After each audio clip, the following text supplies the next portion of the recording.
Esta es la historia de la muñeca más perturbadora que jamás se haya documentado, porque Annabelle no es solo una muñeca de película, sino que está basada en una historia real. Sus apariciones reales fueron muy perturbadoras, no solo para sus primeros dueños, sino también para extraños cuyas vidas fueron arrebatadas. Era el año 1970 cuando una madre compró a Annabelle en una simple tienda de pasatiempos. La compró como regalo de cumpleaños para su hija de 28 años, Donna. Era suave, su cabeza era redonda, tenía ojos grandes, una nariz en forma de triángulo, una sonrisa delgada y un cabello largo, rizado y grueso. Donna, quien trabajaba como enfermera, vivía en un pequeño departamento con su compañera de cuarto Angie.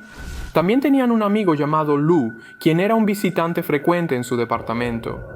Desde que llegó la muñeca, Lou ya sentía algo inquietante sobre ella. Le advirtió a Donna que la muñeca era siniestra y que deberían simplemente tirarla, pero al final solo era una muñeca. Donna no le hizo caso. Donna encontró la muñeca de trapo Ann tan linda que decidió ponerla en su cama como decoración. Pero en solo unos días, ella y Angie notaron algo realmente extraño con la muñeca. Se movía levemente. Un día la encontraron con las piernas cruzadas, a veces tenía los brazos doblados y otras veces incluso la encontraban de pie por sí sola.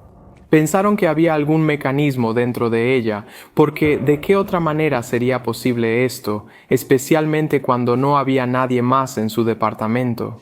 No solo encontraban la muñeca en estas diferentes posiciones, también había ocasiones en que llegaban a casa y la encontraban en otra habitación. Como aquel día en que Donna la dejó sentada en el sofá antes de irse al trabajo y cuando regresó a casa ya estaba de nuevo en su cama. Nadie más estaba dentro de su departamento, pero empezaron a sospechar que solo se estaban jugando bromas entre ellas.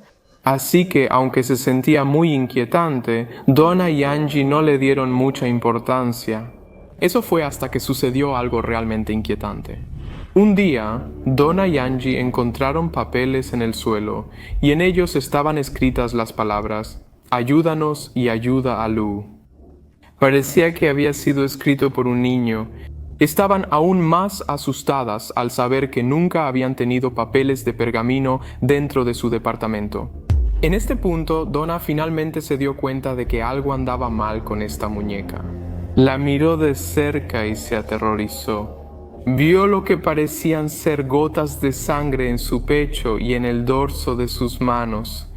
En ese momento, decidieron llamar a un experto y descubrir el misterio detrás de la muñeca. Fue entonces cuando se enteraron de la historia de Annabelle Hickings, una niña de 7 años cuyo cuerpo sin vida fue encontrado en un campo. Y ese campo era exactamente donde ahora está su departamento. Según el experto, el espíritu de Annabelle se sentía cómodo con Donna y Angie, por eso quería quedarse en su departamento y ser amada por ellas.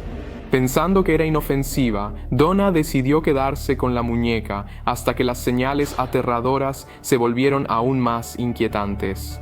Y Lou, quien desde el principio mostró que no le gustaba la muñeca, se convirtió en el objetivo. Una noche, se despertó en pánico, tenía los ojos abiertos, pero no podía mover todo su cuerpo. Miró a su alrededor tratando de entender qué estaba pasando hasta que miró hacia sus pies. Allí vio a la muñeca, Annabelle, mirándolo, lentamente. Se movió hacia su pierna, luego hacia su pecho, y después empezó a estrangularlo. No podía hacer nada para defenderse, estaba luchando, ya, quedándose sin aliento hasta que se desmayó. Despertó a la mañana siguiente. Estaba 100% seguro de que no fue un sueño, pero luego, ¿fue un sueño? ¿Y si se convencía de que ella realmente estaba poseída? Y entonces soñó tan vívidamente con el ataque que se sintió real. Esta podría ser la teoría correcta si no fuera por el hecho de que este no fue el peor ataque. Él tuvo de Annabelle. Porque un día, al entrar en la habitación de Donna y encontrar a Annabelle en el suelo, escuchó sonidos espeluznantes. y algo le pasó en el pecho. Se lo agarró cuando su camisa empezó a mancharse de sangre.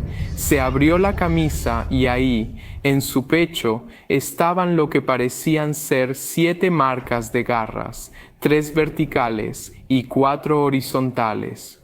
Todas estaban ardiendo como quemaduras. Y fue entonces cuando se dieron cuenta de que el espíritu en la casa no era el de una niña, sino de algo demoníaco, que habían subestimado gravemente la inocencia de la presencia del espíritu. Desesperados, volvieron a pedir ayuda a los investigadores paranormales más experimentados, Ed y Lorraine Warren, y finalmente encontraron respuestas. El espíritu no buscaba quedarse ligado a la muñeca, sino que buscaba poseer a un huésped humano, y ese huésped pudo haber sido Lou. Así que decidieron entregar la muñeca a los Warren, quienes más tarde construyeron una vitrina especial de vidrio para Annabelle, solo para que ya no pudiera moverse, agregando una advertencia: positivamente no abrir. Y un versículo bíblico. La colocaron en el museo, y a pesar de estar encerrada en una pequeña caja de vidrio, Annabelle aún logró causar daño a algunas personas. Esta es una historia real. Un día, un chico fue al museo con su novia después de enterarse de la historia de esta muñeca embrujada. No creía en la historia, así que él empezó a jugar y golpear la vitrina de Annabelle. El investigador paranormal le dijo: «Hijo, tienes que irte». Y de camino a casa, iban en motocicleta, riendo, todavía burlándose de Annabelle. Pero de repente el chico perdió el control y murió en ese accidente, mientras que su novia estuvo hospitalizada por más de 1 año. Y esa es la historia de la verdadera muñeca Annabelle, que por cierto todavía existe hasta hoy. ¿Qué piensas? ¿Crees que la gente inventó todas estas cosas? ¿O tal vez hay tantas cosas inexplicables en este mundo que suceden todos los días? Así que solo me queda hacerte una pregunta. ¿Crees que esta historia es real o no? Si tuvieras la oportunidad, ¿llevarías a Annabelle a dormir junto a ti o preferirías mantenerla lo más lejos posible de ti?